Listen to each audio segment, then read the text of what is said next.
بسم اللہ الرحمن الرحیم۔ آج کے اس لیکچر کے اندر جیسا کہ پہلے سبق چل رہے تھے کہ گول دائرے سے لفظ بنانا، اور میں نے شروع میں بھی یہ بتایا تھا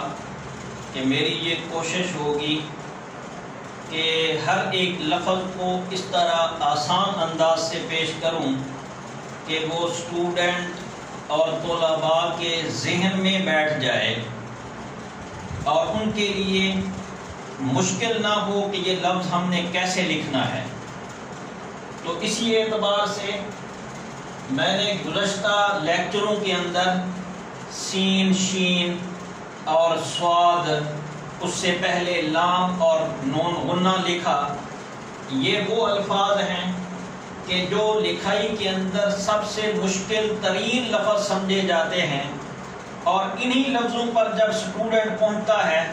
جب طالب علم ان لفظوں پر پہنچتا ہے تو وہ اکتا جاتا ہے، اور اکتانے کے بعد وہ یہ لکھائی لکھنا ہی چھوڑ دیتا ہے۔ تو میں نے اس وجہ سے یہ انداز اختیار کیا کہ پہلے جو الف سے بننے والے الفاظ تھے ان الفاظ کو لکھا، اور پھر ان کے بعد آہستہ آہستہ جو مشکل الفاظ ہیں انہیں لکھتا آ رہا ہوں۔ اور آج کے لیکچر کے اندر ایک مشکل ترین لفظ جو کہ عین اور جیم ہے وہ لکھنے کے لیے ہم چل پڑے۔ تو عین کس طرح لکھیں گے؟ عین لکھتے ہوئے بھی سب سے پہلے یہی ایک قط لگائیں گے اور اسے سیدھا اوپر کی طرف لے آئیں گے۔ اس کی یہ شکل بنے گی ایسے، اور نیچے وہی گول دائرہ کہ جو ہم پہلے لکھ چکے، یعنی 12 مرتبہ لکھا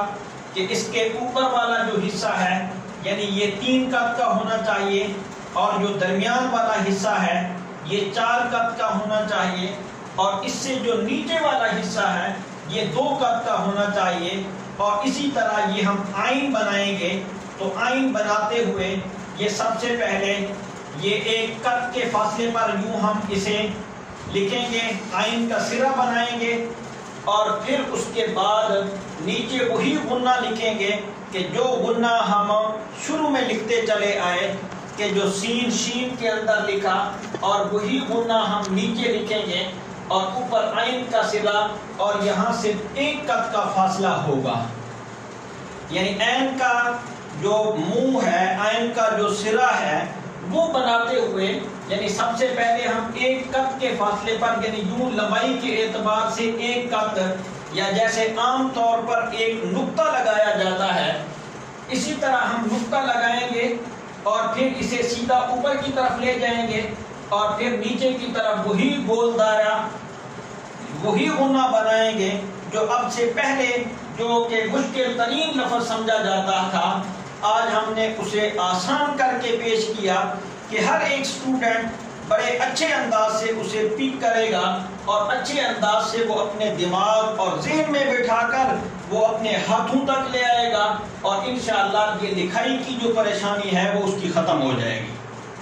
تو عین کا کیا طریقہ ہوا کہ سب سے پہلے عین لکھتے ہوئے ہم یوں ایک نقطے کی سی شکل بنائیں گے،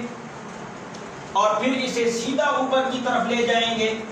اور پھر یہ سیدھا نیچے کی طرف یوں لائیں گے،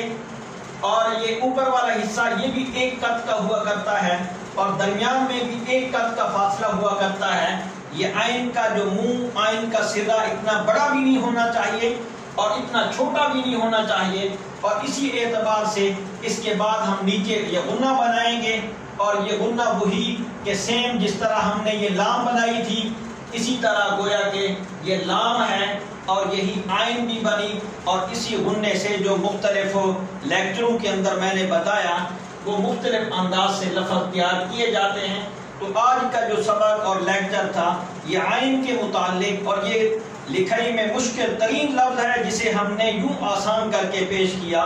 اور امید ہے کہ انشاءاللہ ہر ایک اسٹوڈنٹ کو اس سے فائدہ ہوگا۔